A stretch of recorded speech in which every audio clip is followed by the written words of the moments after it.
Welcome to the next part of chemistry. Chapter 2 is matter around us pure. So this is the last part of the chapter in which we are going to study about separating the components of a mixture. We have understood in this chapter since beginning the meaning of pure substances which exist in the form of elements and compounds, and some other substances which are mixtures, which can also be naturally occurring substances. And we have in detail understood the differences between the properties of mixtures and compounds, or mixtures and pure substances. Then we have understood in detail about solutions, because solutions are kinds of mixtures and their types and their characteristics. So true solutions, colloids, suspensions, these are all types of mixtures which we come across in chemistry and in our day-to-day lives. That we discussed in the last video. In this video, we are going to study or talk about separating the components of mixture. How to separate mixture. And we know that compounds cannot be separated by physical means, but mixtures can be. So what are the methods with which we can separate the components of a mixture?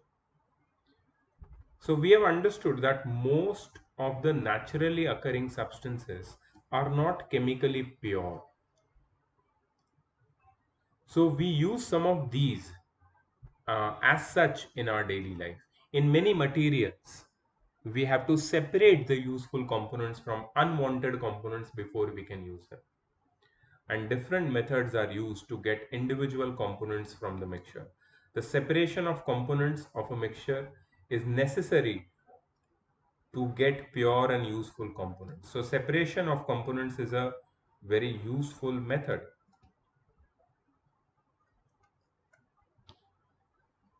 The heterogeneous mixtures can be readily separated into their respective components by simple physical methods.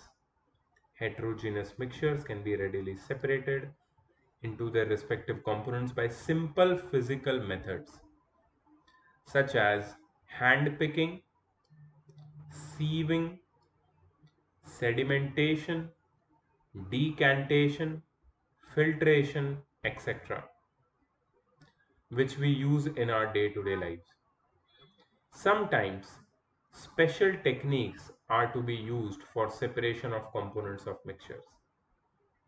You've already learned that some simple methods of separation of mixtures in your earlier classes. Okay, let us learn some more methods of separation of components of mixtures by performing some activities.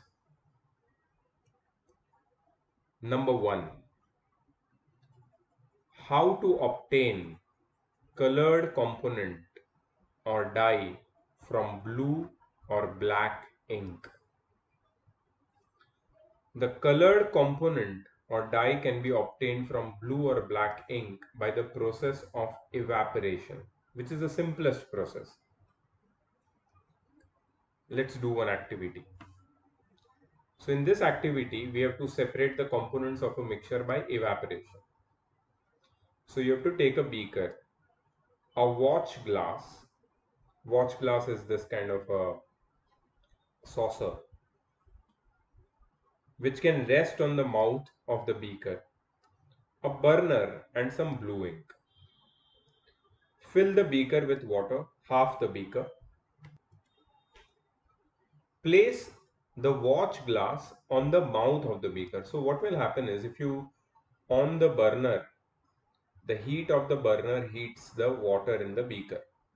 The water gets heated up, gets converted into steam and gets accumulated over this bottom surface of the watch glass. So it eventually gives its heat, steam gives its heat to the watch glass. The watch glass gets heated and the substances which are placed inside the watch glass also gets heated. Now you have to put a few drops of ink on the watch glass. Now start heating the beaker It may be noted that we should not heat ink directly. Therefore, this arrangement is needed. We should not heat ink directly. Okay, we should not put the ink directly under flame.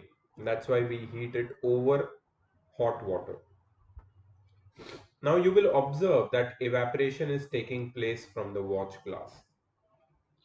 Continue heating till evaporation goes on and stop when you do not see any further change on the watch glass. Observe the changes carefully and make records. Now answer the following questions. What has evaporated from the watch glass? Is there any residue left on the watch glass? What do you conclude? Is the ink single substance or is it a mixture? So understand each and every question. What has evaporated from the watch glass? Now ink drops, which were generally liquid in color, all the liquid from that ink gets evaporated on heating. On heating the watch glass through the hot water beneath it, from the steam from the hot water beneath it, the liquid part of the ink gets evaporated. Is there any residue left on watch glass? What do you mean by residue? Residue is the leftover substances. When you heat something, the leftover particles are known as residue. Okay? Yes, there is a residue left on the watch glass, which is generally a colored residue. And you have to observe this residue and conclude whether ink is a single substance made up of a single color or is it a mixture. Now, we observe that ink is a mixture of dye and water.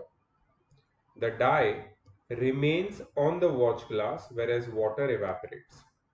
This process of separating any substance from its solution by removing water is called evaporation. This process of separating any substance from its solution by removing water is called evaporation. And the dye remains in the watch glass, water evaporates.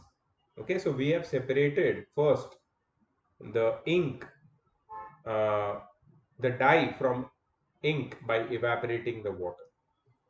This method can be used to separate non-volatile component or solute from its volatile component, solvent.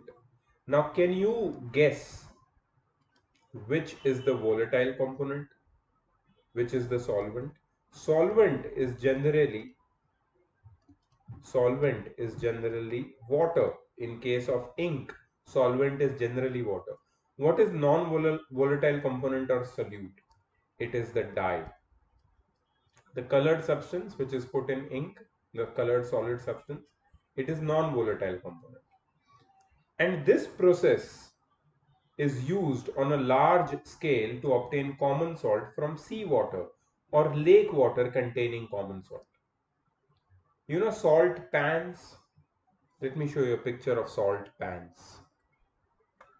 So this picture shows a salt pan. So a salt pan is a place where the water, saline water, water containing dissolved salt from sea or a lake, mostly sea, generally seawater has dissolved salts in it. So it is spread over a large surface area like this. Okay, and with the heat of sun, the water gets evaporated from this salt pan, and only the salt is left behind. The white color substance which you see is the salt. So this salt is accumulated and then it is further purified, and then you know, some industrial processes happen and you get purified salt. So this is how that salt is obtained. The main process, which is the process of separation, which is used for separating salt from seawater, is evaporation.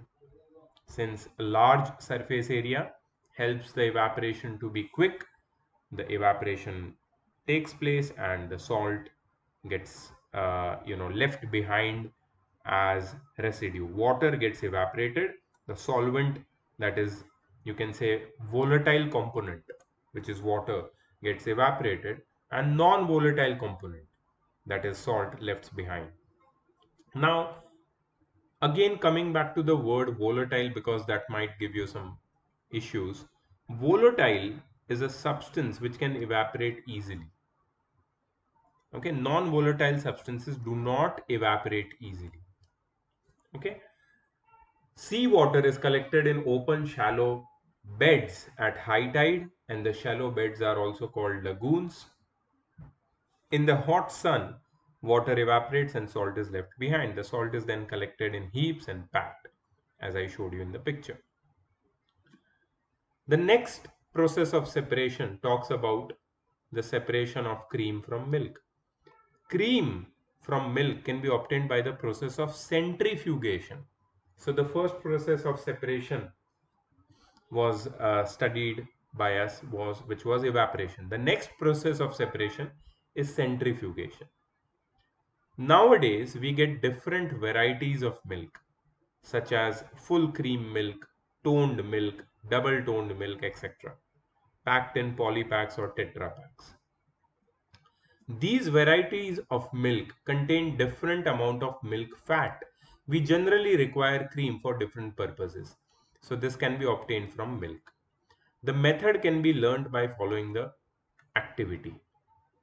So let's perform this activity to separate cream from milk by centrifugation, and we'll also understand what is centrifugation. Take some full cream milk in a test tube. Centrifuge the cream using a centrifugal machine for 2 to 3 minutes. Now you must be wondering, what is a centrifugal machine? Let me show you a video based on that.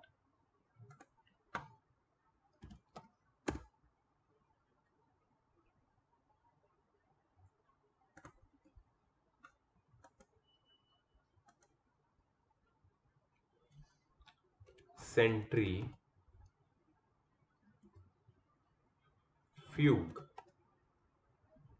machine.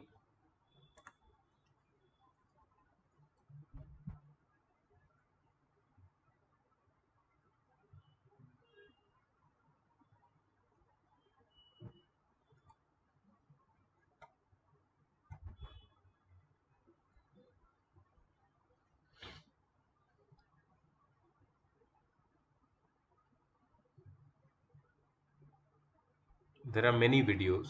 Let's see the first one. I think it looks good. When a liquid containing suspended materials is allowed to stand for some time, the heavier particles will settle down through a process called sedimentation. This can be used to separate the material from the liquid. But what will we do if the suspended material is very light? It will take days to settle. In such cases, we can use the process of centrifugation to quicken the process of sedimentation. Centrifugation is the process of separating substances of different densities from a mixture with the help of a centrifuge. Let us conduct an experiment to see centrifugation. For this we need a handy centrifuge machine, muddy water, mixture of calcium carbonate in water, 4 centrifuge test tubes. Take the sample of muddy water and place the test tubes in the centrifuge machine.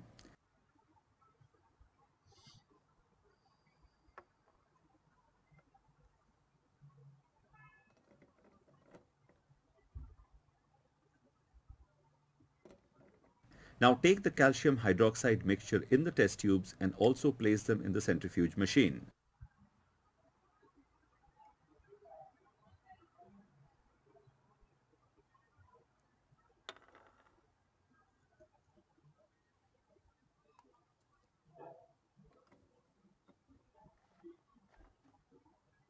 Rotate the machines fast for few minutes.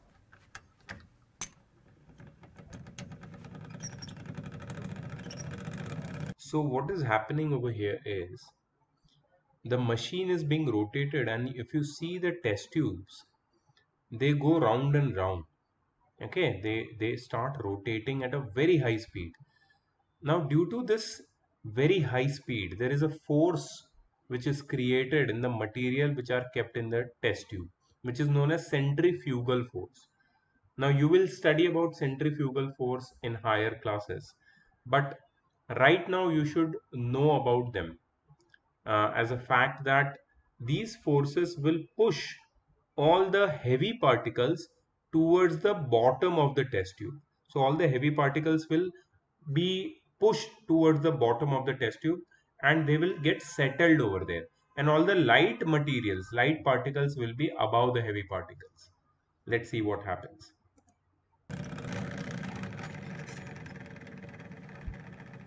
Stop rotating.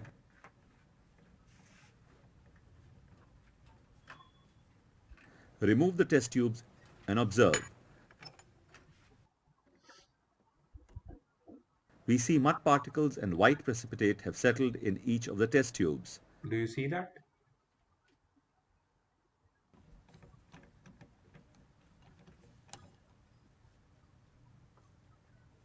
This is the process of centrifugation.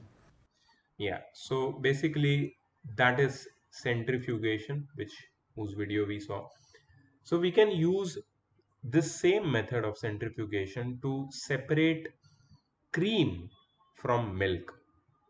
Okay, if centrifugal machine is not available, you can do it with the help of a churner used in the kitchen.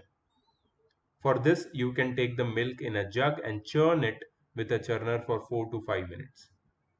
So when you churn the milk, the solid fat particles which were uniformly mixed all throughout the liquid will all settle uh, at the bottom. Sorry, the lighter cream has collected at the top and milk without cream has remained below. So generally, milk contains lighter dissolved particles which are the cream particles, the lighter fat particles. They will float on the top surface and the milk which is heavier will go down. So cream can be separated from the milk using this centrifugation process. So this method of separating solid particles from dissolved liquid or suspended in liquid is called centrifugation. This is a method for separating the particles suspended in a liquid. Remember that. So if the question comes to you, in which case can we use centrifugation? Can centrifugation be used for solutions? No. Centrifugations can be used for colloids in which or suspensions in which the particles are suspended. Colloids and suspensions, they both can be separated. The components of colloids and suspension both can be separated by the method of centrifugation. And the solvent in both the cases must be liquid and the solute must be solid. Okay, so sometimes the solid particles in a liquid are too small and readily pass through a filter paper, so filtration cannot be used. These solid particles can be separated with the help of a machine known as centrifugal machine. The machine can be rotated at a very high speed.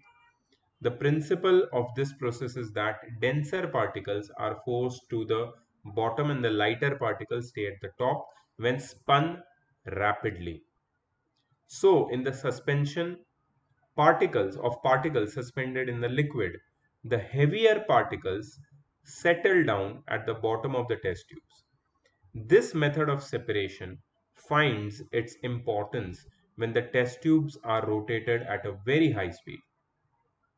One material is heavier than the other. What are the applications of centrifugation? The process of centrifuging finds many applications in our day-to-day life. Some of these are: the process of centrifuging is used in dairies and homes to separate butter from cream. I don't know how many of your in your homes, your mom or your other family members, they make butter from cream. So the process of making butter from cream or ghee, basically, the desi ghee, Shuddha desi ghee, which we consume, is obtained from cream. The cream is obtained from milk. So if you have full fat milk, which gives a huge quantity of cream. This cream is collected over a period of time, let's say maybe 15 days, 20 days, or a month. And this collected cream, which has got high quantity of fat in it, is first, it is stored in refrigerator. Okay. Now this refrigerated cream is collected in a jar, and the jar is churned. Okay. When you churn the jar, what happens is all the lighter particles, they float, and the heavier particles, they go down. So in this case, the lighter particle is white butter. Okay, lighter particles, they float, and the heavier particles, that is the liquid, which is basically the buttermilk, it settles down. Okay, buttermilk settles down. Buttermilk is the same thing as you know it, charch. Okay, but that is not obtained from the curd. This buttermilk which we are talking about is obtained by churning cream, which is obtained from milk. Okay, so the butter, white butter, which you obtain, when you heat it over a period of time, it gets converted into ghee. That is solid saturated fat, solid or semi-solid. It's also in the form of liquid. Okay, so the process of obtaining ghee from the cream of milk is basically centrifugation. And for this process, we don't use centrifugation machine. We use your normal mixture grinder, which is available in your kitchen. Right? It's a very useful kitchen appliance. It is also used to chop and cut things, but it is also used for centrifugation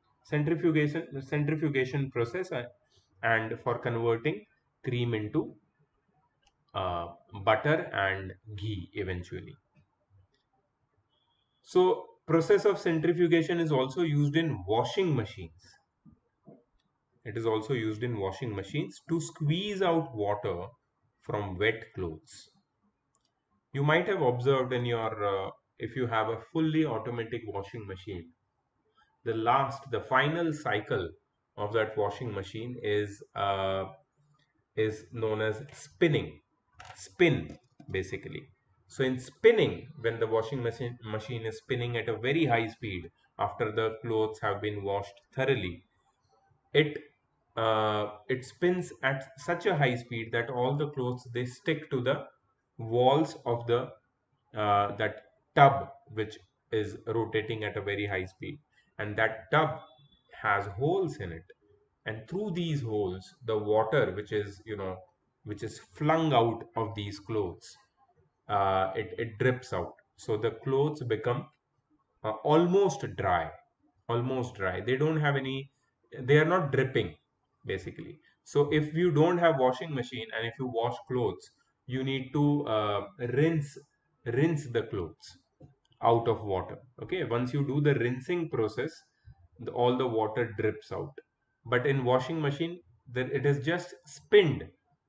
Washing machine is put into the final cycle of spinning, which squeezes out all the water, and this also is based on the principle of centrifugation. Then centrifugation is uh, extremely useful in diagnostic laboratories for different tests of blood and urine. So you might have done a blood test or a urine test in your life. I'm sure about that, or you might have heard about it. So blood test and urine test.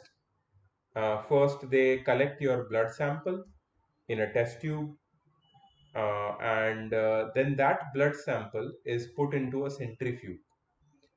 This centrifuge rotates at a very high speed. All the red blood cells they settle down after centrifugation at the bottom of the test tube, and all the plasma, that is the white, colorless, not white but colorless component of your blood, it floats above the red blood cells. So the red blood cells, the white blood cells, and the colorless plasma all are separated by the method of centrifugation.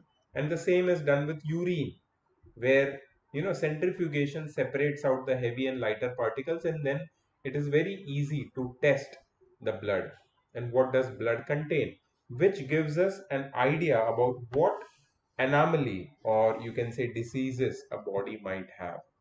So it is extremely useful, this process of centrifugation, in diagnostic laboratories for the tests of blood and urine. It is used in chemical laboratories and industries for separating suspended material from liquids. Like we just saw calcium hydroxide or calcium carbonate. If the solution of that said material is taken in test tube and it is put into the process of centrifugation, you can separate the heavy and light particles of these suspensions. Okay, so the first method which we discussed was evaporation. Okay, the second method which we discussed was centrifugation. The third method which we are going to discuss now is the method of separation of immiscible liquids. I already gave you the meaning of the word immiscible. What is immiscible? Immiscible means the substances, generally liquids, which has different densities, and that's why they do not mix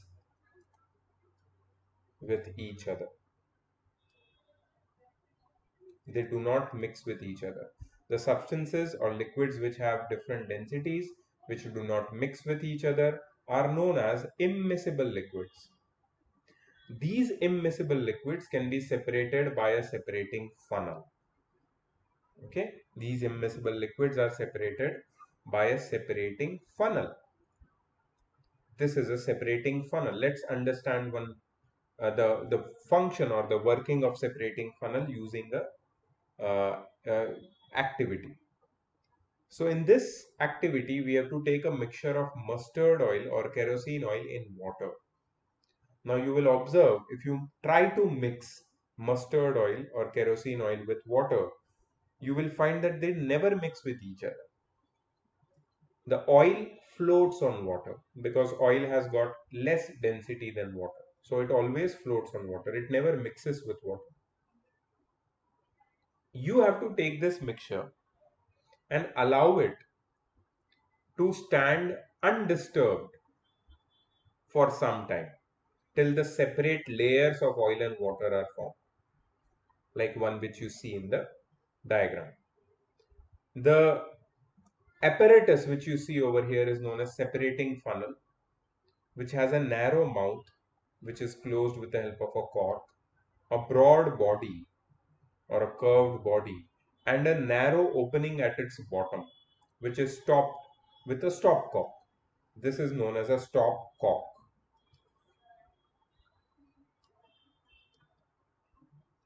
Stopcock. This stopcock has a spring inside it. Once you pull this lever which is outside, this knob, the stopcock opens. And once you release it, the stopcock closes itself with the spring action. Okay, so it must have the stopcock at the bottom end, narrow end. At the bottom, okay, this whole separating funnel has to be adjusted on a stand as shown in the figure. Now there, at the bottom of the separating funnel, you should put a beaker or a container, which will be helpful for separating the two substances, which are two immiscible liquids basically, which are filled in the separating funnel. Now you will observe that mustard oil forms the upper layer, water forms the lower layer. What does this show? This shows that these two liquids are immiscible. They do not mix with each other. This also shows that mustard oil has a lower density. It is lighter substance. Water is a heavier substance. Now open the stopcock of the separating funnel and pour the lower layer carefully in a beaker drop by drop. close the stopcock as the oil reaches down and is left behind in the separating funnel. So what will happen is slowly all the water will drip down or escape through the stopcock into this beaker, and only oil will be left behind. How? You will see that the oil layer is coming down, and it is reaching the stopcock, and as soon as the oil reaches the lower portion, you should stop the stopcock. You should keep the water separately, and then you can take a, you can say, an empty container and remove some of the last portion of that oil water mixture, just to be careful that you have separated all the water and only oil is left inside the separating funnel. And then you can understand that the oil and water are completely separate. The water is collected in a separate beaker, the oil is left behind in the separating funnel. So this is how you separate two immiscible liquids using a separating funnel.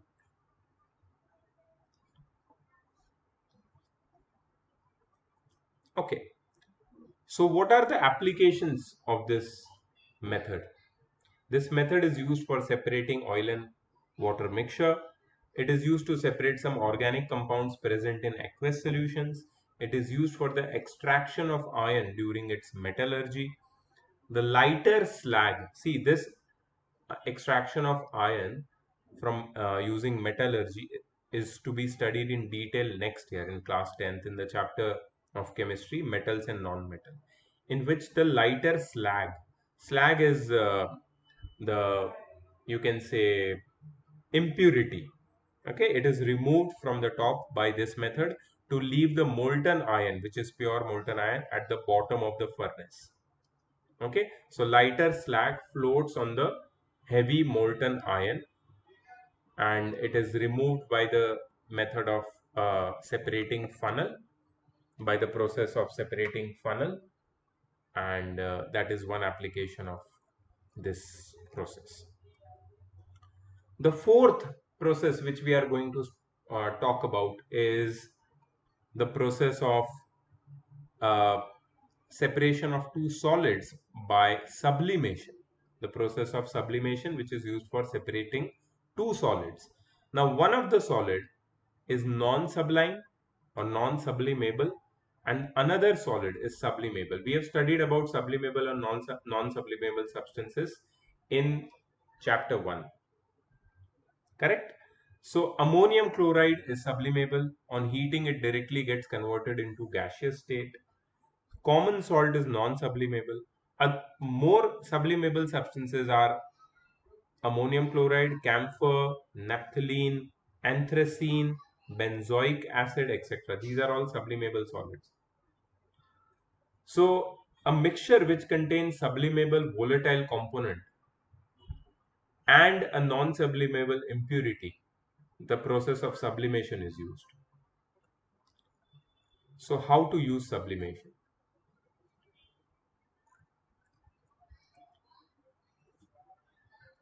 In the process of sublimation, for separating two mixture of two solids, we take one china dish in which we put the mixture of common salt, which is non-sublimable, and ammonium chloride.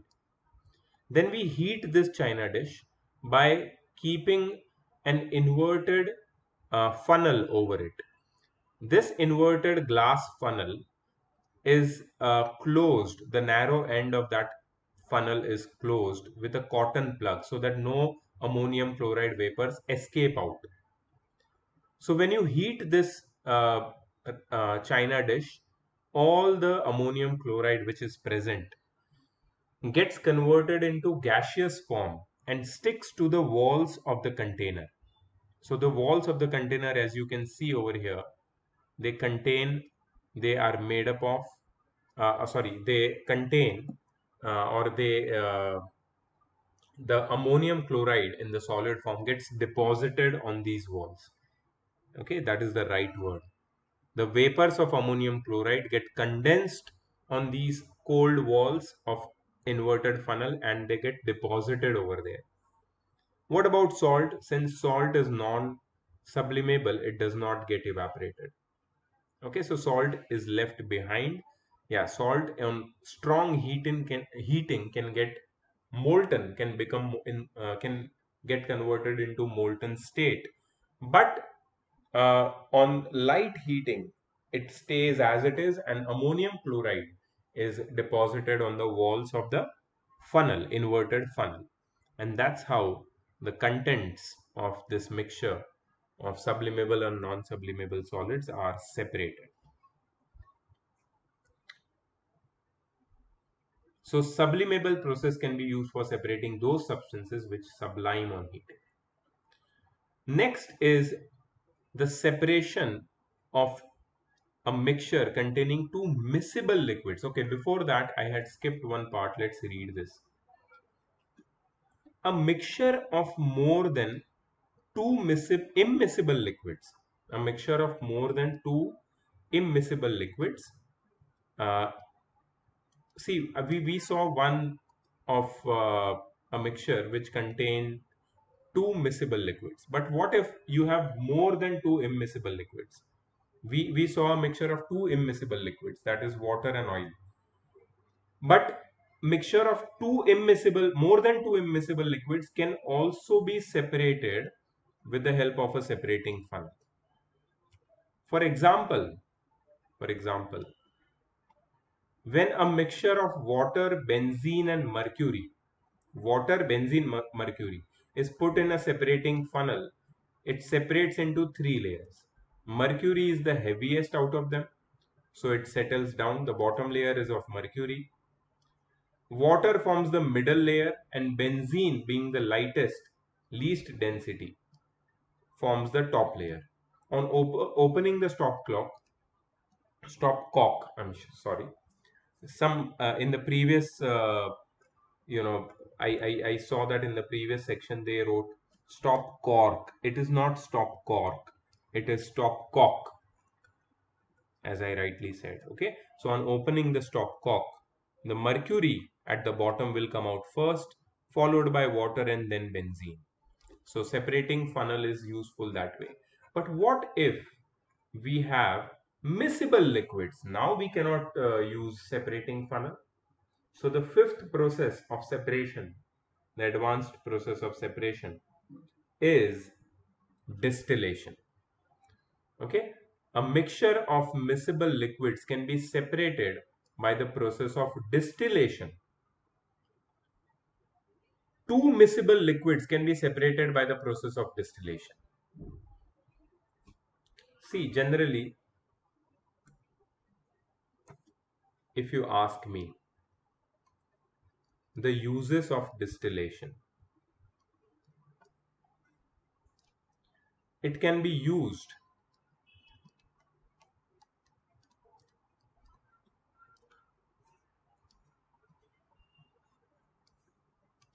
distillation can be used to separate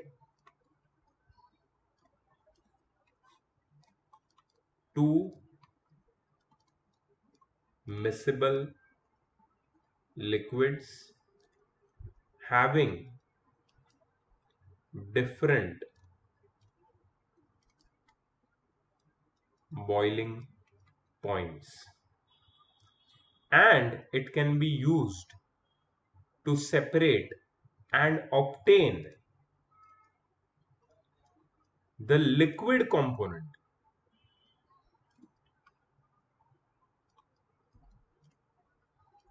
from a solution.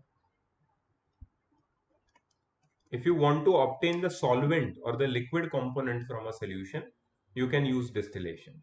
For example, you have salt water mixture. So from the mixture of salt water, if you want just water, so what you can do is you can use the process of distillation. In distillation, what we do is we heat the mixture, the solution. All the liquid component gets evaporated and gets collected in a distillation chamber. In that uh, in a condensation chamber or a condenser chamber. In that condenser chamber, that steam or that liquid component in gaseous form is cooled down, and it is converted into, it is condensed back into liquid form. That liquid is pure water. The salt is left behind in the container in which the mixture was heated, right? So that is one more, you can say, example for the use or application of distillation. It is also used for separating two miscible liquids which has different boiling points. Let's see how it is done.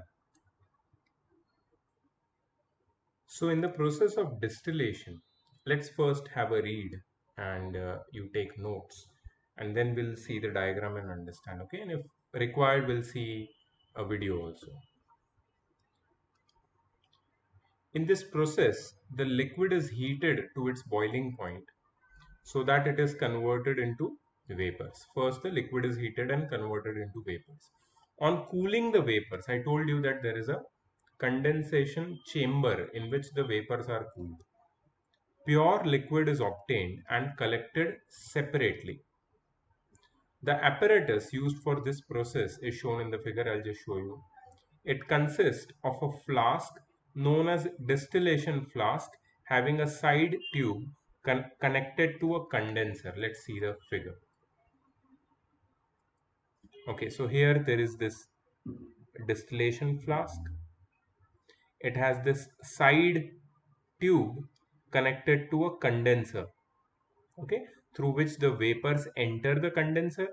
And in the condenser, if you see, a small thin tube is passing. So vapors actually do not mix with this water.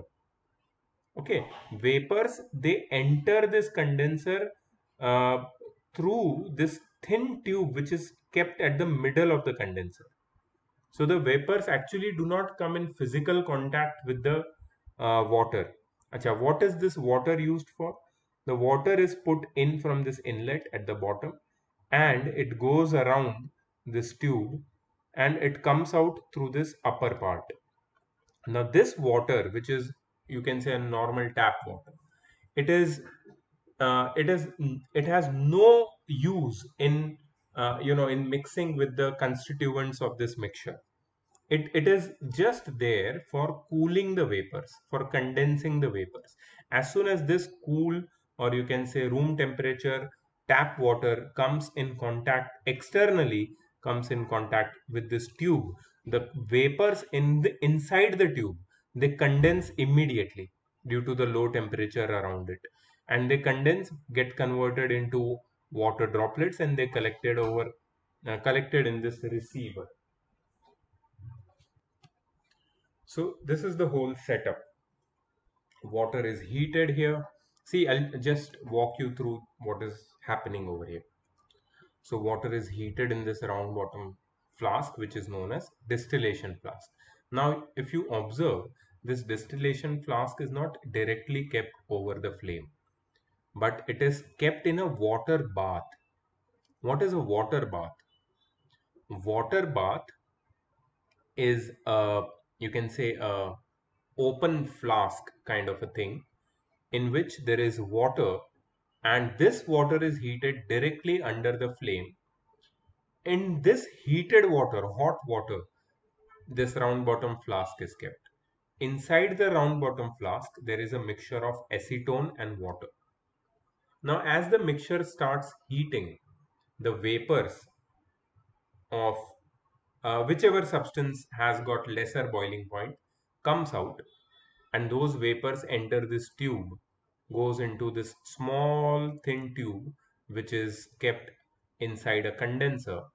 Due to the water which is running outside the small thin tube in the condenser, these vapors, they condense and they get converted into liquid form, and then they get connected in the receiver. Okay, now this is the whole activity. Let's read the theoretical part and get back to the activity all over again. Now the mixture is separated. To be separated is taken in this flask. The flask is gently heated on a water bath or even directly. That's what they have mentioned. The liquid having lower boiling point will vaporize first, and when it passes through the condenser, the vapors get condensed in the liquid form. Water is passed through the condenser, which cools the vapors. In this way, whole of the component having low boiling point is collected in the receiver, and the other component having high boiling point remains in the flask. This is how two miscible liquids having separate or having different boiling points are collected by the process, separated by the process of distillation. Okay, now there are few questions which they have asked based on this activity.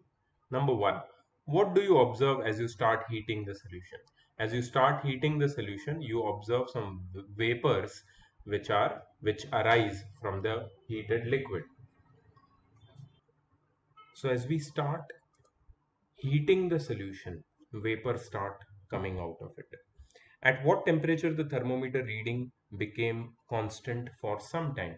See, there is a thermometer as well, which I did not mention earlier. So this thermometer will show different readings at different instance of time. Initially, when you start heating, the thermometer, the temperature in the thermometer will go on increasing. The reading of the thermometer will go on increasing. But it will stop or it will become constant for some time at a point when one of the component of this mixture, one of the liquid component of this mixture attains its boiling point. Because you know that at boiling point, the temperature does not increase. So at what temperature the thermometer reading becomes constant for some time? When the mixture, when one of the component of the mixture attains its boiling point, at that point of time, the thermometer reading will become constant. Now that boiling liquid will become into vapor quickly and get and pass through the condenser and become liquid again and get collected in the receiver. But what about the other liquid which is not boiling? So the other liquid which is not boiling will stay inside the distillation flask in the mixture and will continue to heat further. Okay, what is the boiling point of acetone? So that will come to know uh, once we do this experiment. I think it is around 70 degrees Celsius. Why are we able to separate the two components? We are able to separate the two components of this miscible mixture. Liquids are miscible and they are kept in a mixture. We are able to separate these two liquids which are miscible because they have different boiling points. So yeah, 56 degrees Celsius is the boiling point of acetone. Okay, so as we observe that when we start heating, the vapors of low boiling liquid, that is acetone, are formed first and start rising. As the vapors pass through the condenser, they get cooled and are collected in the receiver. The reading of thermometer becomes constant at 56 degrees Celsius. This represents the boiling point of acetone. After some time, no more vapors of alcohol are formed. We observe that water is left behind in the distillation flask. This method is called distillation.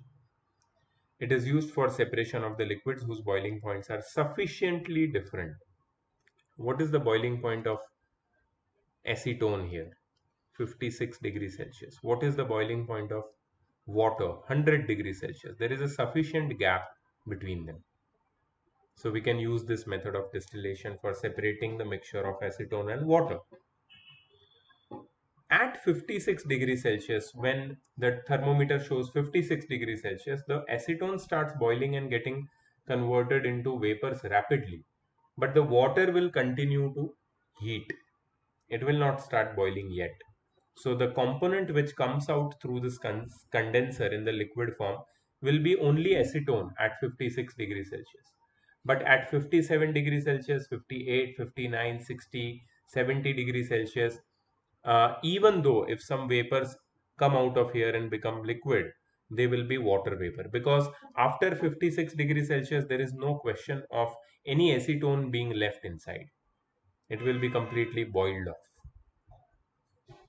So what are the applications of this process, simple distillation. This method of distillation is used for separation of two miscible liquids that boil without decomposition and have sufficient difference more than 25 Kelvin or 25 degrees Celsius in their boiling points. Separation of volatile liquids from non-volatile impurities is also done using simple distillation. So they have given some examples for the separation of which this method can be used.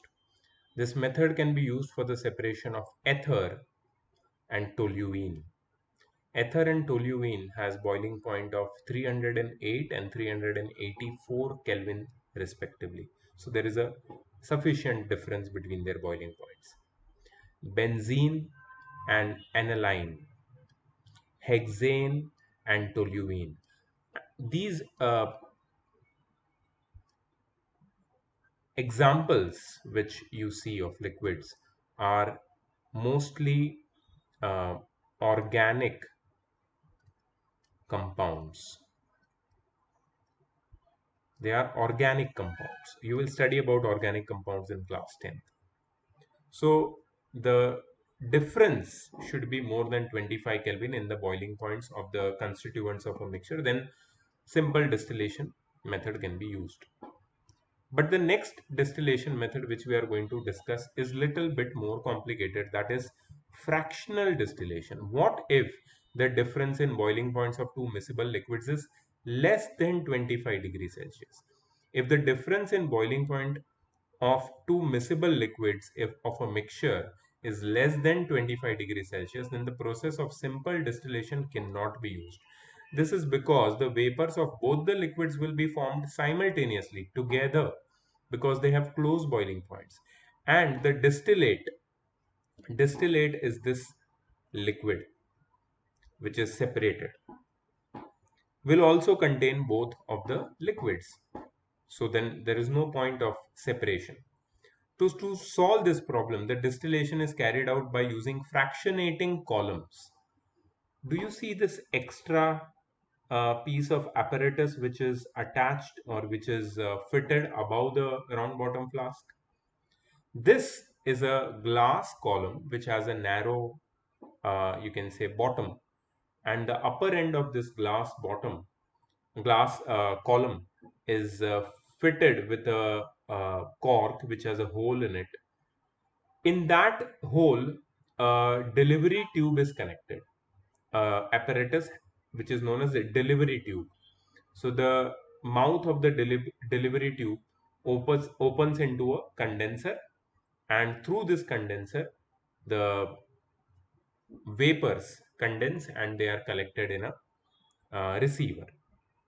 So the only difference between fractional distillation and your normal distillation is the fractionating column which is attached above the round bottom flask. Everything else is same. So what does this fractionating column do? What is the function of this fractionating column? Now you see that inside the fractionating column there are small beads. These small beads are glass beads. Glass beads. These glass beads are just kept inside it. Okay, they do not just fall out of this part because this part is really narrow. These glass beads are kept here because they increase the surface area for some vapors to get condensed at you can say a lower temperature. See, if you start heating water, water will start forming vapors at 30 to 50 degrees Celsius as well. So where do these vapors go? These vapors, they are not very, very hot. They are having a, you can say, normal temperature. These vapors, as soon as they come in contact with these glass beads, they get condensed over the surface of the glass beads, become water drops again, and trickle down and fall back into the round bottom flask where they get heated all over again.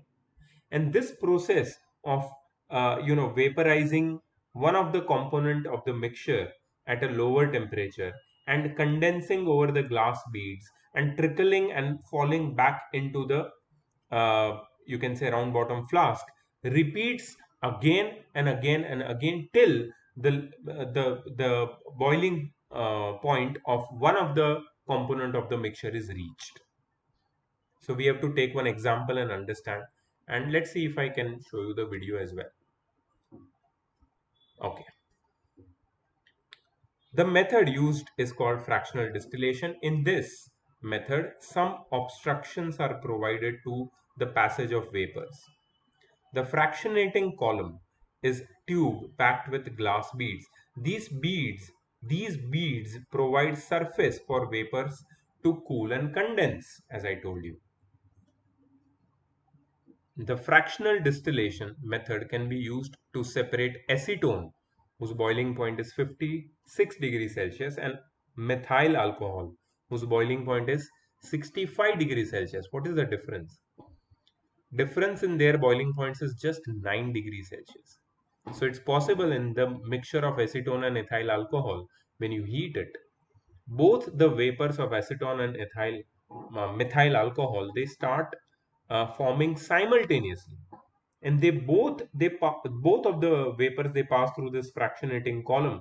But since the temperature of the vapors is not very large, not very high, they just condense over the glass beads present in fractionating column, get converted into liquid form and trickle down to fall back again into the glass round bottom flask, into the mixture again, and get heated again.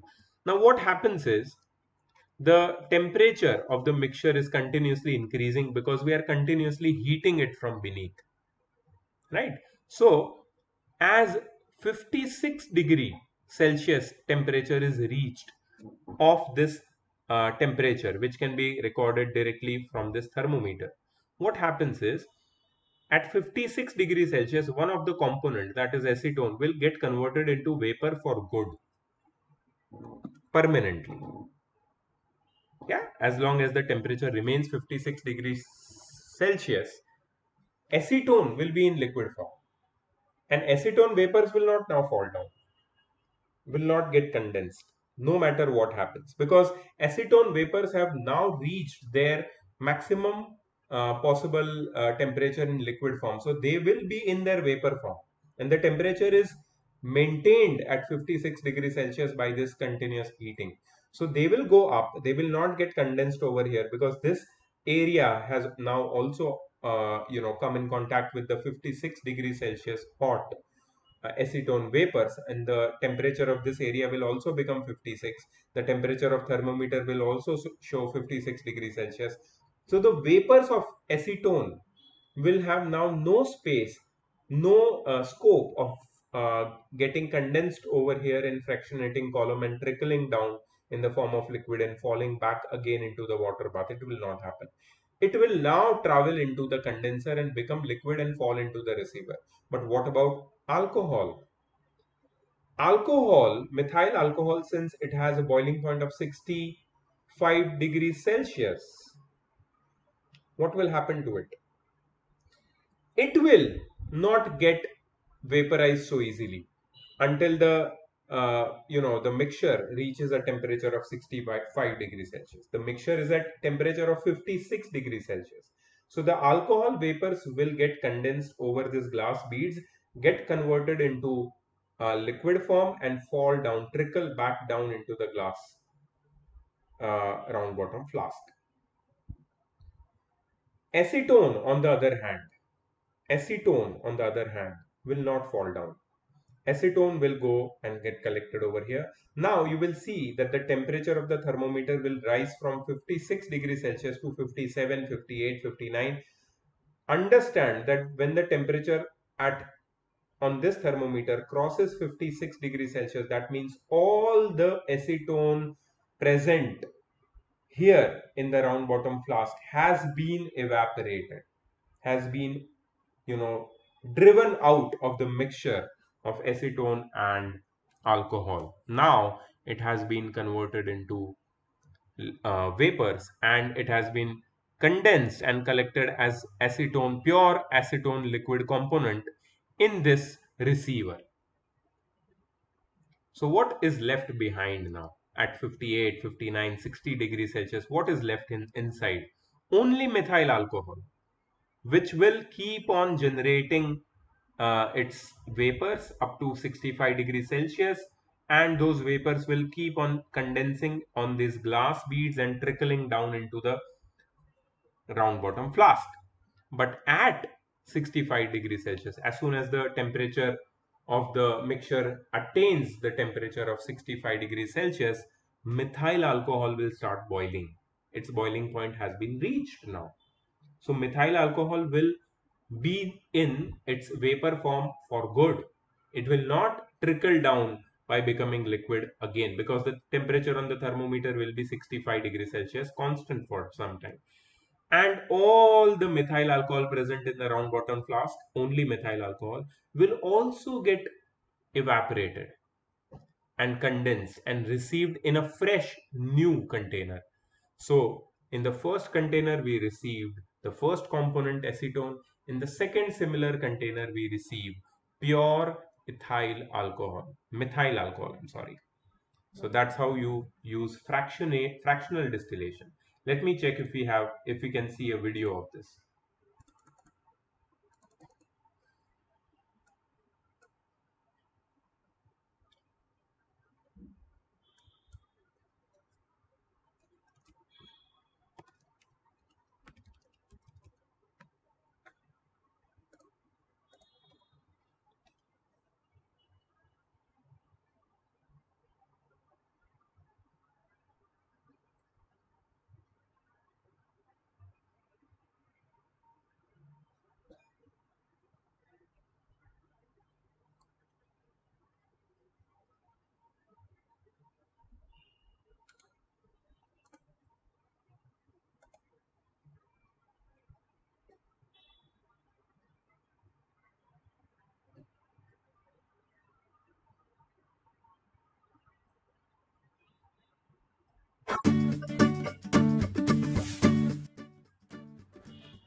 Fractional distillation.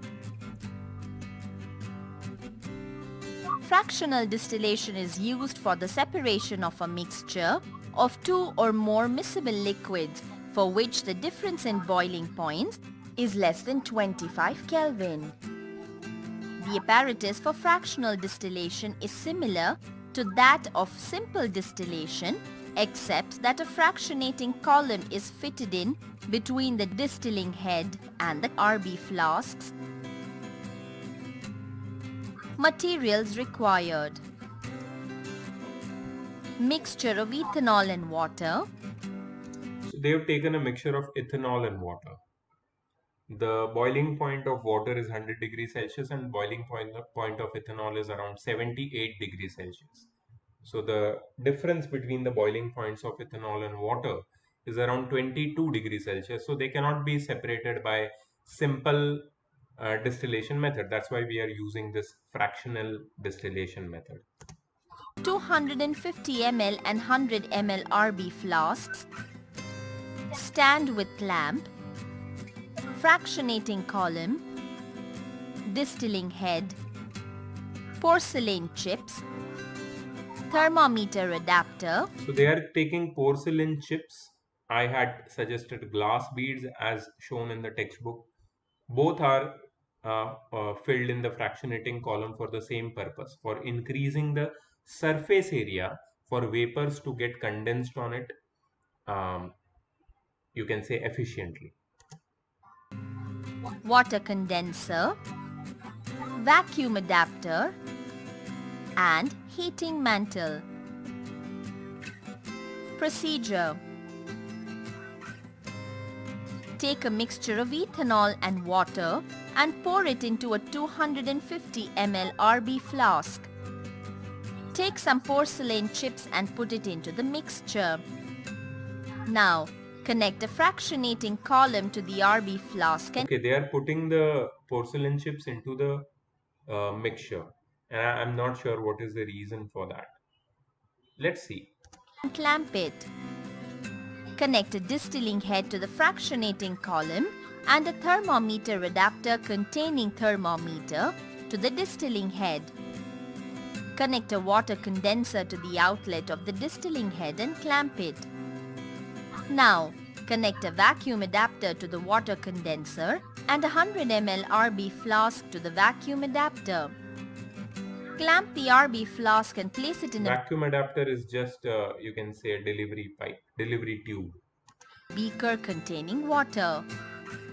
Now, connect a rubber tube between the inlet of the condenser and the tap to allow the cold water to enter.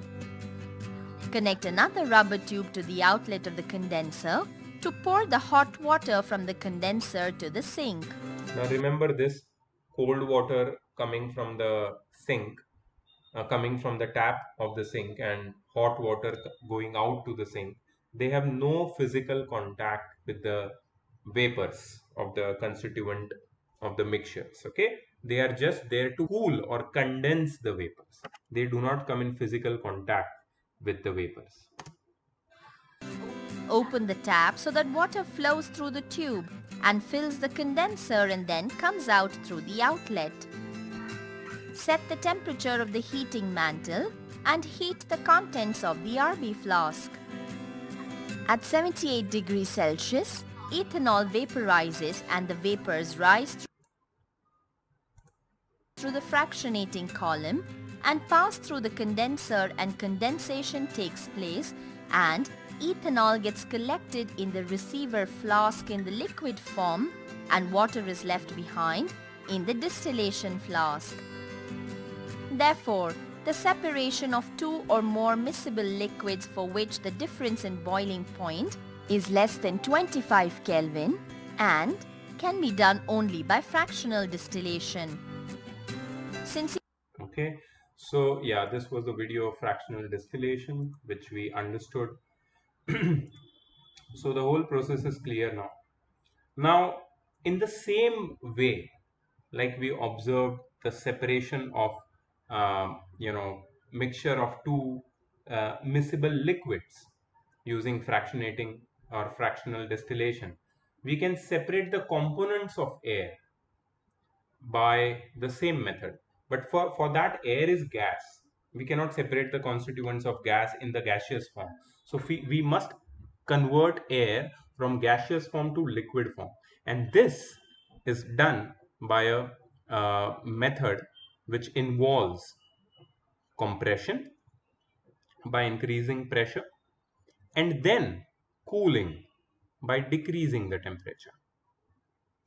So air will be compressed to form liquid air to form liquid air called liquefied air, and then this liquefied air is subjected to fractional distillation and different gases are collected at different times, like how we did with the mixture of two liquids, miscible liquids. The same thing is to be done with liquefied air. The liquid air is allowed to warm up slowly in fractional distillation column. Now this warming up is not done with the help of heat. It is just naturally allowed to warm up, where the cooling is reduced. So the heat starts increasing and the gases starts separating at different heights depending upon the boiling points. See, the boiling point of liquid nitrogen is the lowest, minus 196 degrees Celsius. So nitrogen gets distilled first of all. Then liquid argon, which has a slightly higher boiling point, minus 186 degrees Celsius. So it is distilled after nitrogen. Then comes oxygen, which has a slight high boiling point, minus 183 degrees Celsius. So it is distilled after argon, and so on. So this is the flow chart of the whole process of separating the constituents of air, that is different gases. First, air is compressed and cooled by increasing the pressure and decreasing temperature. It is converted into liquid air. We allow the liquid air to warm up slowly in fractional distillation column. Now the gases which has different boiling points, they get separated at different heights.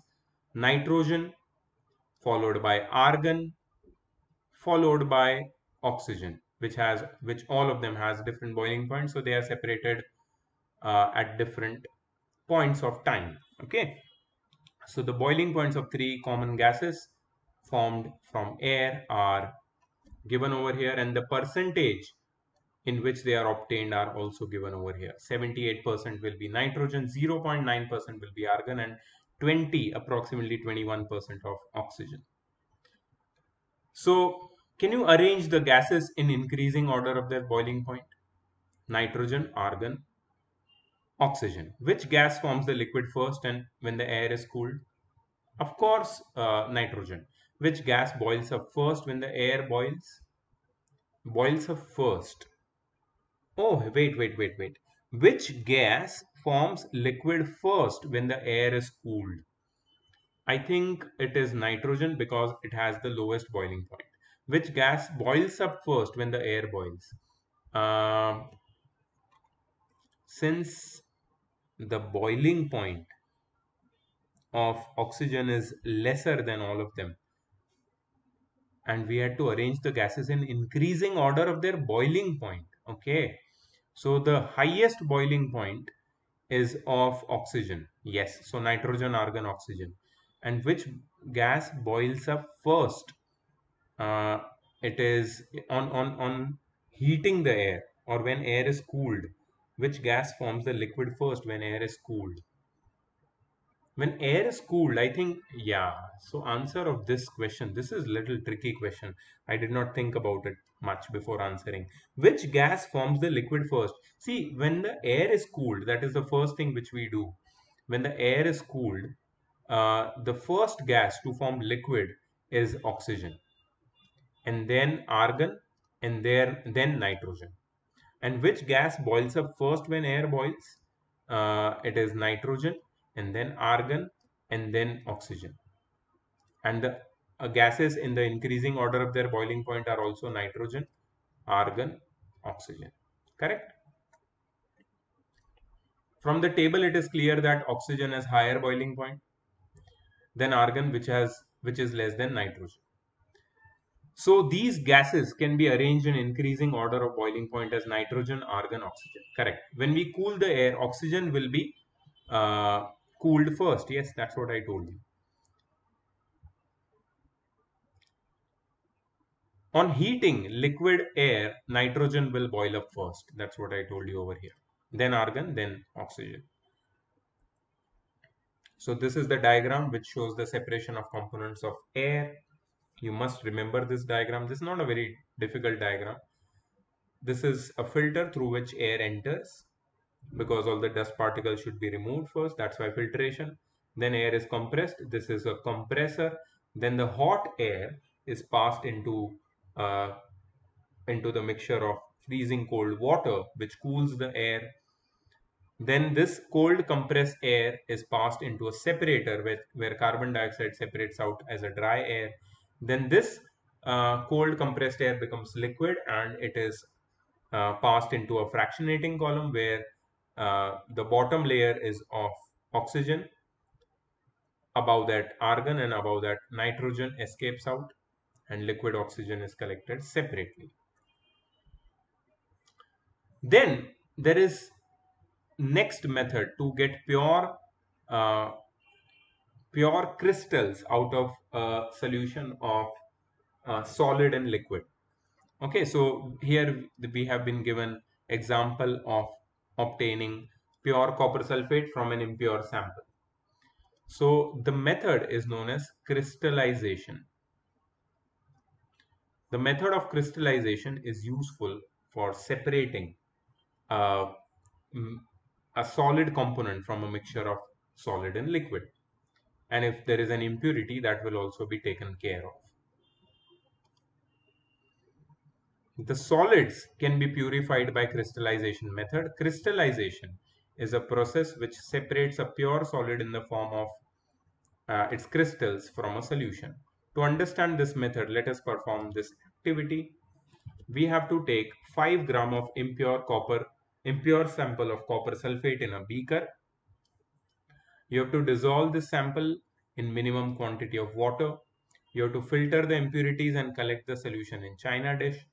You have to evaporate the water from copper sulfate solution to saturate it. You have to cover the solution with filter paper and leave it undisturbed to cool slowly. You will obtain the crystals of sugar in the dish. Okay, so basically crystals of sugar, yeah, if you have a mixture of copper sulfate and sugar, then this will happen. But you generally, what you do is you evaporate the water from the dish, and copper sulfate solution will be there, uh, which will be in saturated form. When you cover the solution with filter paper and leave it undisturbed, you will obtain the crystals of sugar. No, this is wrong. You will obtain the crystals of copper sulfate, CuSO4, not sugar. Okay, this is some mistake here. So what do you observe in China dish? You observe crystals of copper sulfate. How will you separate the crystals from liquid in the China dish? By evaporation. Why is heating of solution is required? For evaporating the liquid part. So we observe that crystals of pure copper sulfate are formed in China dish. The crystals can be separated from the liquid by filtration. You must have noticed that the solution is heated to saturate the solution.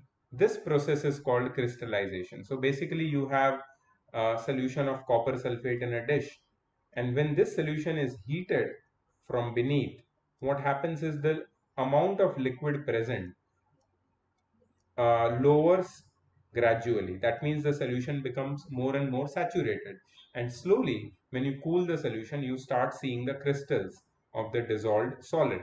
So this happens only with some of the solids, not all the solids. Mostly the salts, they crystallize out in this form. Okay, the crystallization technique is better than simple evaporation technique because of the following reasons. During evaporation, the solution is heated to dryness.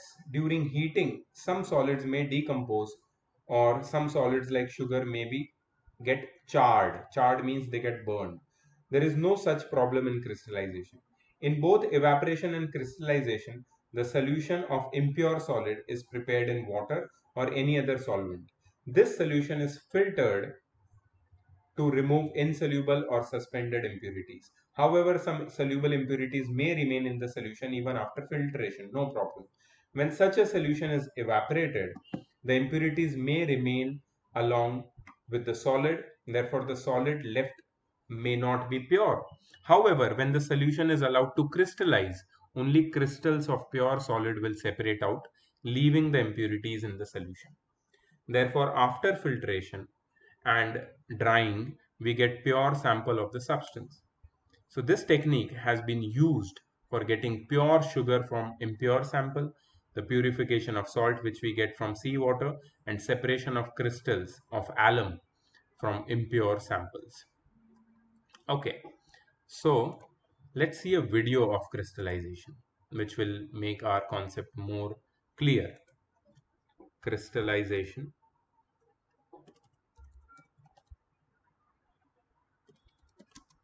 of copper sulfate.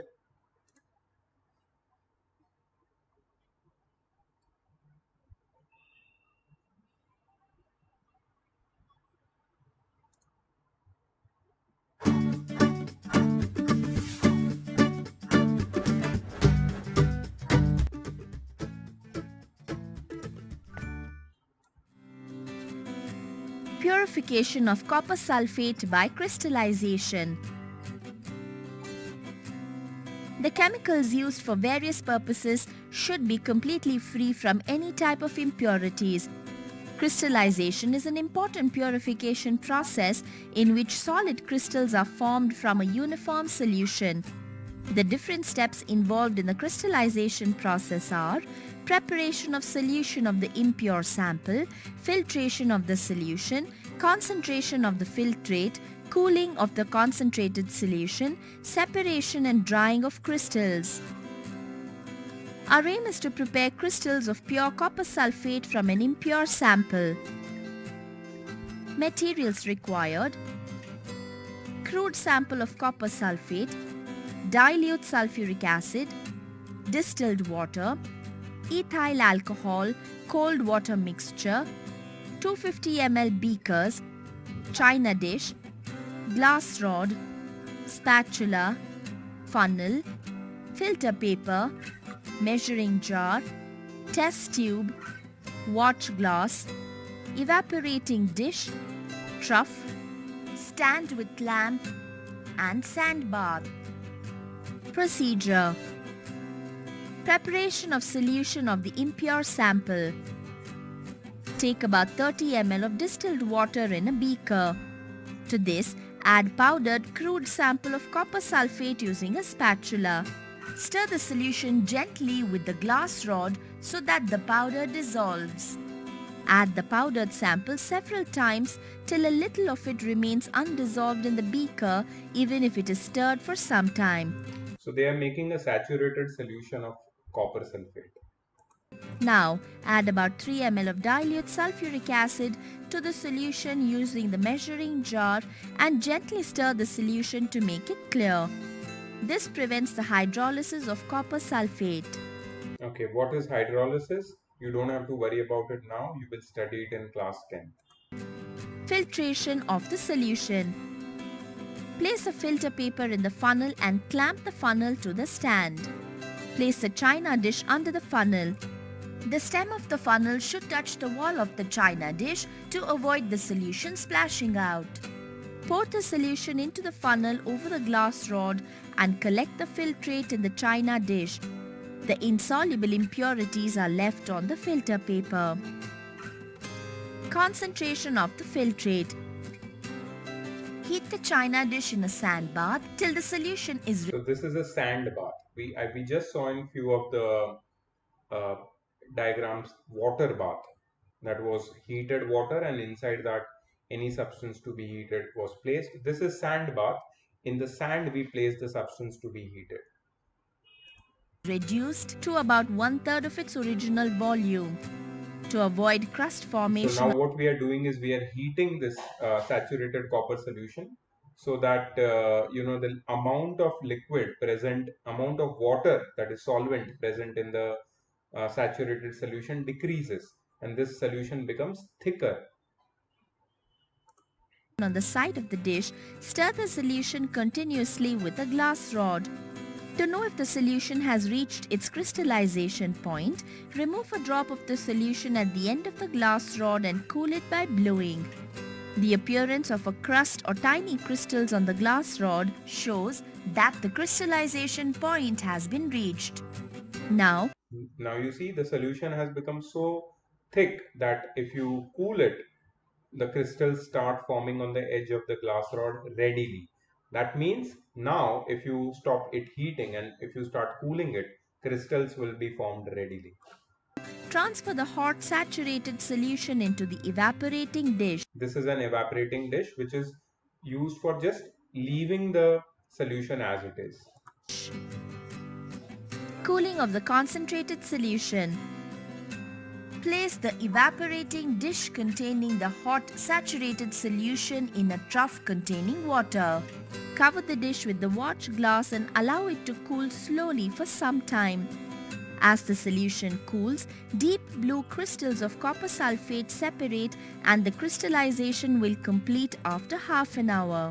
Do you see that? How the crystals have been separated out?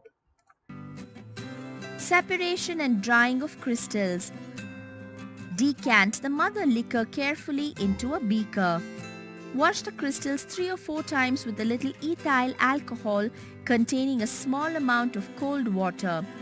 Using the spatula, place the crystals on a filter paper which soaks up the solution. Transfer the crystals on another filter paper and dry them by pressing gently between the folds of the filter paper. Now, transfer the crystals into a dry test tube. The crystals of pure copper sulfate are transparent and blue. Precautions. The filtrate should be evaporated slowly by gently heating during concentration. The filtrate should never be heated to dryness. The solution should be cooled slowly without disturbing it. Overheating results in the formation of tiny crystals. So yeah, that was the process of crystallization. I think it was very clear with the help of this video. Otherwise, we would never be able to understand how this process takes place. Okay, so that is the process of crystallization which you just saw. You read it with me and then you also saw the video. Okay, the next process is chromatography. Let's do this. Is the dye in the blue-black ink a single color? So in the first method of separation by evaporation, we examined ink.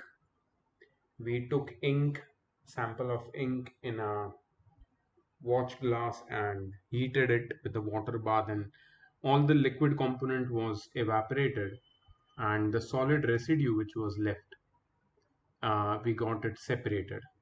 But that solid residue is made up of which color?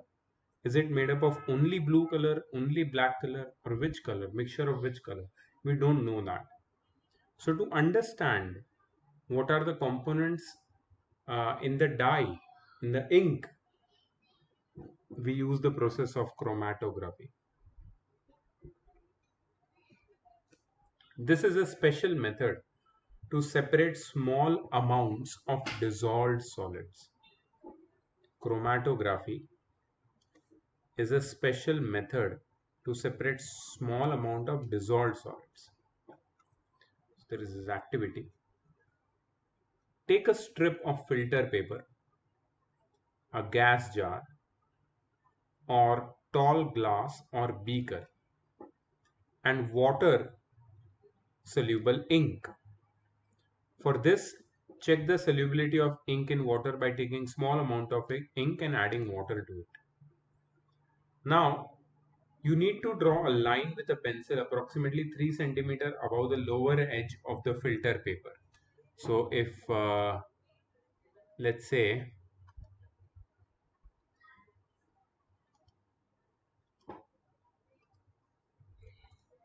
if this is your filter paper, you will draw a line with a pencil approximately 3 centimeter above its lower edge. This is 3 centimeter. Okay, you will draw a line here. Put a small drop of ink in the center of the line with the help of thin capillary tube or an ink pen. So here you need to put a small drop of ink with the help of an ink pen or a capillary tube or a dropper maybe. You need to let that dry. Lower that filter paper till the line into the jar or tall glass containing water. So basically, if you have a water container filled with some part of it in water, so we need to lower this filter paper into water, but make sure that the line on which you have put the ink drop stays above the surface of water. Leave it undisturbed for some time. What do you observe on the filter paper as time passes? Do you obtain different colors? Can you think why this happens? We observe that as time passes, water seeps up the paper carrying the dye with it. Now, what do you understand by this seeps up? See, water has this special, you can say, characteristic by which it absorbs, by which it gets absorbed into paper or any dry substance. Okay, and these dry substances, like let's say, you can take an example of a sponge or a paper. These substances, they have small thin tubes inside them. Okay, when you think of tubes, they are not very, like a proper tube, but these are naturally occurring capillaries inside these substances like paper or sponge, due to which if you keep these substances in water, water gets automatically drawn into it, seeped into it. So water gets drawn into this paper. In which direction? Let me show you. Water gets drawn up in upward direction, starting from here, and water gets drawn up. So after a few, let's say a few days, you might find the paper to become wet. Not a few days, the whole paper will become dry by them. Maybe in half a day or something, the paper will become wet because it will absorb all the water. Correct?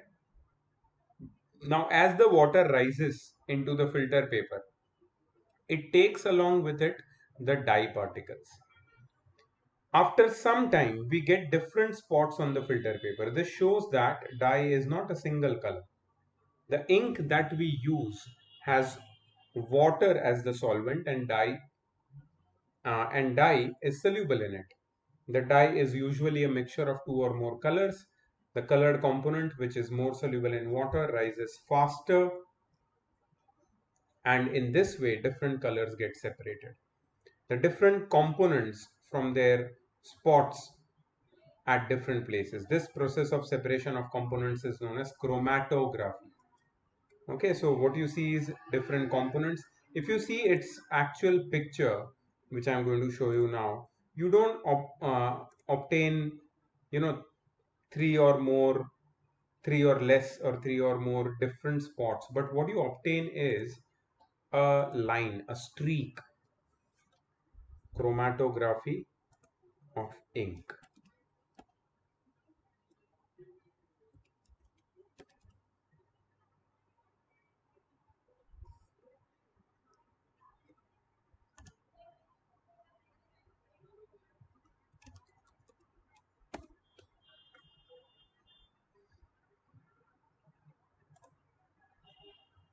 Do you see this different samples of paper? Now, in any of the paper, do you see dots? No. But there are, you can say, different shades of color which get spread throughout the paper as water gets seeped into it, as water rises into the paper. You don't get exactly a single color. So you can say all different uh, pens, the ink which they contain, they are made up of different colors, and these colors are obtained as different components on this chromatography paper. See this, yeah, this one. This is a very nice, you can say, sample of chromatography.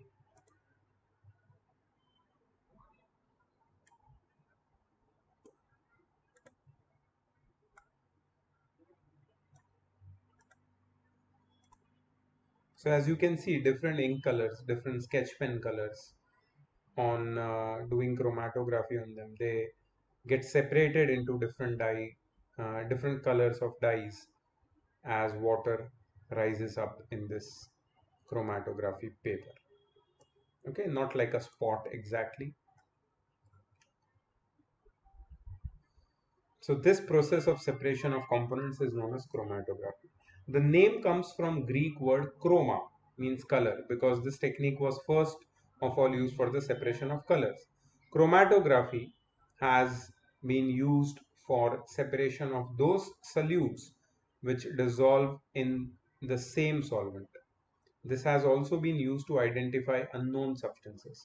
With the advancement of technology, newer techniques of chromatography have been developed. Applications of chromatography. The main applications of chromatography is to separate, number one, colors in the dye, pigment from natural colors, amino acids, sugar from urine sample, drugs from blood. So this technique is finding use in science laboratories and hospitals. So according to the nature of the mixture, different techniques can be selected to get a pure substance. It may be noted that with the advancement of technology, many more methods of separation techniques have been developed. The discussion of more methods is beyond the scope of present book. In cities, we get drinking water supplied from waterworks. A simple flow diagram of typical waterworks is shown in the figure. Carefully observe the diagram and learn the processes involved to get supply of drinking water to your home from the waterworks and discuss in your class. Okay, so we have reservoir of water. We have many dams, water storage sites where the rainwater gets collected in around our area, actually around Navi Mumbai. So basically, even around Mumbai. So yeah, the water from this reservoir is brought to a water purification plant where there is a sedimentation tank. Sedimentation is the word which means that water is allowed to settle. Water is allowed to stand for a long time. In this standing water, all the heavy impurities, heavy insoluble impurities, they get settled down. And this heavy impurity, which is insoluble in water, is known as sediment. So sediments get settled down and the water from the top is removed and it is put into loading tank. Now there are some suspended impurities which are lighter, which do not settle down, which always remain suspended. So in loading tank, these impurities are loaded or made heavy with the addition of alum. So alum is one, you can say, substance, chemical which is used for purifying water by acting as a loading agent. It makes the lighter insoluble impurities heavier and makes it settle down. So from this loading tank, water is uh, again put into a new filtration tank where there are different layers of substances. There is fine sand, below that there is gravel, below that coarse gravel. So there are different layers, and in which the water is filtered, and this filtered water is then brought to a new tank, which is chlorination tank, where chlorine and disinfectants are added to the water in very small quantities so that it remains potable, consumable by for human use, for drinking purpose. And the chlorine, being a disinfectant, kills the bacteria or germs, and from chlorination tank the water is supplied to your home. So this is done by our local municipal corporation. Okay, this is their job. They do this and water is supplied to us, and we have this pure, not very pure, but yeah, you can say very much clean drinking water. It has to be purified in our house as well, since when water is supplied to your building, it is stored in underground tanks which might contain more impurities, and then to overhead tanks, and then to your home. So in the whole process some more impurities get added to it. So tap water is not completely free of impurity. It has got some impurities and it has to be purified further for drinking purposes. Okay. So the main separation techniques which are commonly used, apart from the 8 techniques which we have discussed, do you remember which techniques are discussed by us in today's lecture? Number 1, evaporation. Number 2, do you remember which is number 2? After evaporation? After evaporation, I think it was centrifugation. After centrifugation, I think it was after centrifugation, it was after evaporation was centrifugation. After centrifugation, it was crystallization, or it was something else. Let's see. Let's see. Let's not get confused. We have all the techniques here.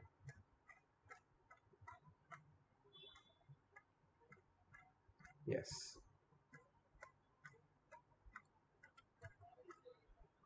Okay. So the first technique was evaporation, that is to obtain colored component from ink and salt pens, then cream from milk, centrifugation, then immiscible liquid separation by separating funnel, then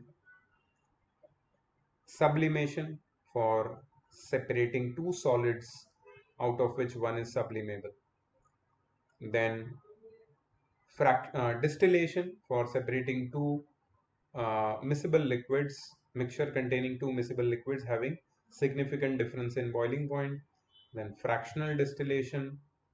Then yeah, the same process is used for obtaining different components of air.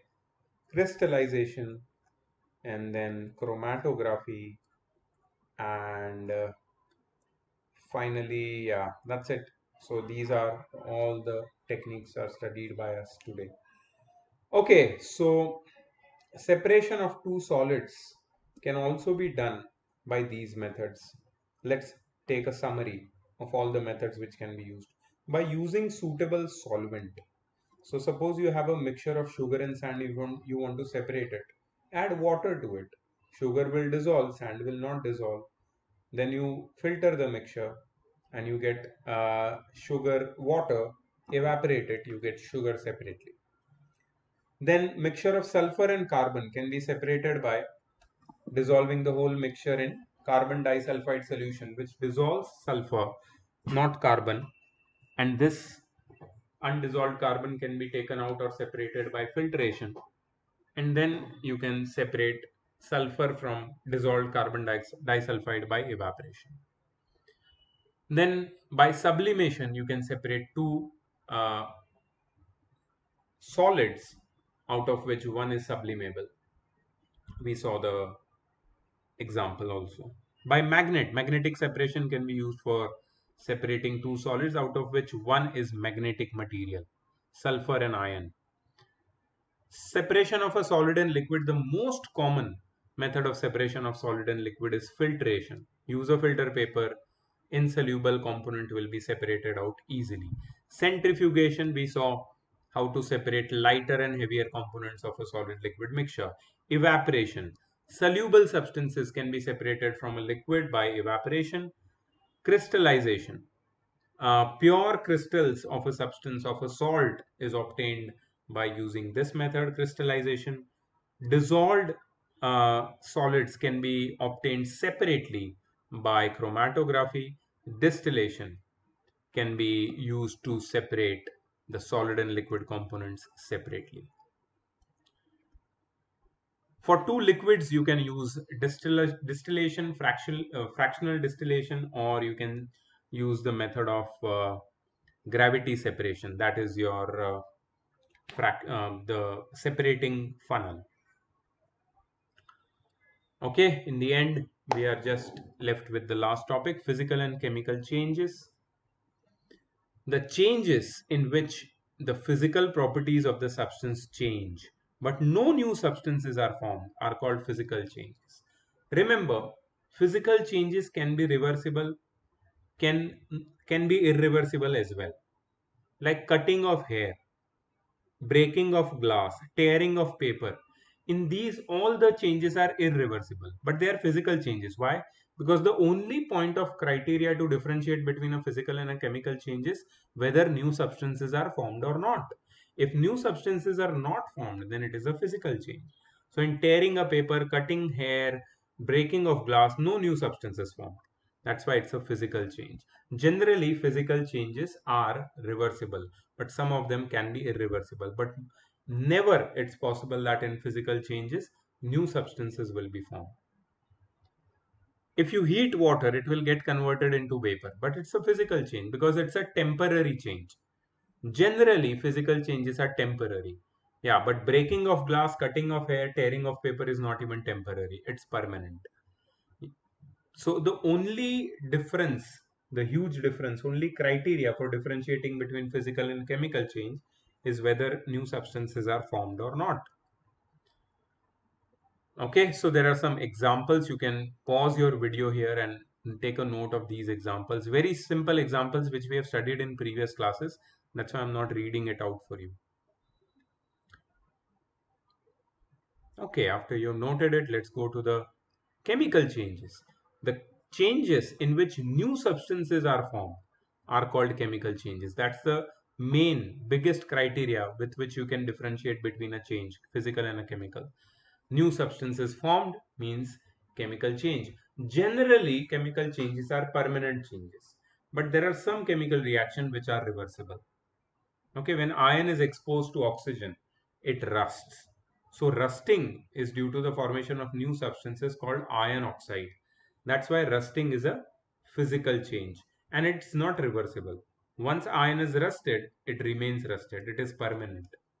When magnesium ribbon is burned in oxygen, it forms magnesium oxide, which is a new substance. So it's a chemical change. Burning of candle to give carbon dioxide and water is also a chemical change. Now there is a debate. Burning of candle is physical change or a chemical, but let's talk about this change. Burning of candle. So two things seem to happen in burning of candle. One is melting of wax, because candle is made from wax, and because of increase of temperature the wax starts melting.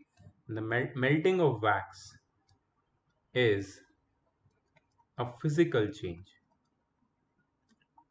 but that's not the only thing which is happening when a candle is burnt. Burning of wax also takes place near the tip of the candle, near the wick. Burning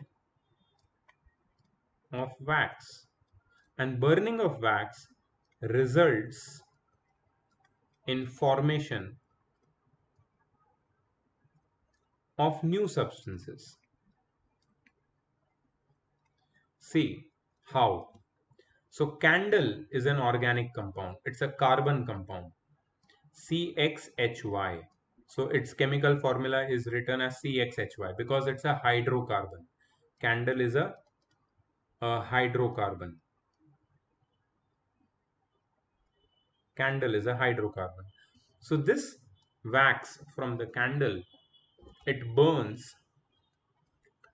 This wax from the candle, it burns to produce carbon dioxide, water vapor, and lot of energy in the form of heat and light is evolved. Not a lot of energy, but yeah, substantial amount of energy. So new substances are formed. That's visible over here, right? And that's why burning of wax, it's a chemical change. It is a chemical change. So if you ask what is burning of candle, I would say it is both a physical change and a chemical change, since melting of wax is physical but burning of wax is a chemical change. That's why burning of candle is both physical as well as chemical change. Reaction of zinc with hydrochloric acid sounds like a chemical change. Of course it is, you will study it in class 10th. Formation of iron sulfide from iron and sulfur, chemical change. Electrolysis of water, breaking up of water into hydrogen and oxygen. This happens when you pass electricity through water, not on heating water. That's why electrolysis of water is a chemical change, but heating of water is a physical change. Okay, these are the differences between physical and chemical changes. You might have studied them in the previous class, but I recommend that you pause this video right now and note down all the differences so that you have a reference with you, and if this question is asked, you can easily answer the question. All right. So yeah, the chapter is over finally. This video has become a little longer and might be a little boring for you because yeah, theory subjects not much to understand, more to remember, like chemistry, a classic example of a theory subject. So it might have been a little bit boring, but I cannot help it. That's the content of your chapter, so we have to go in detail and finish everything. Okay, so the chapter is over. I'm going to give you the exercise very soon, and I will see you in the next video. Bye bye. Yeah, we are going to do the quiz of this remaining portions of this chapter, the solved examples, in the live class. Okay, so I'll see you there. Bye bye.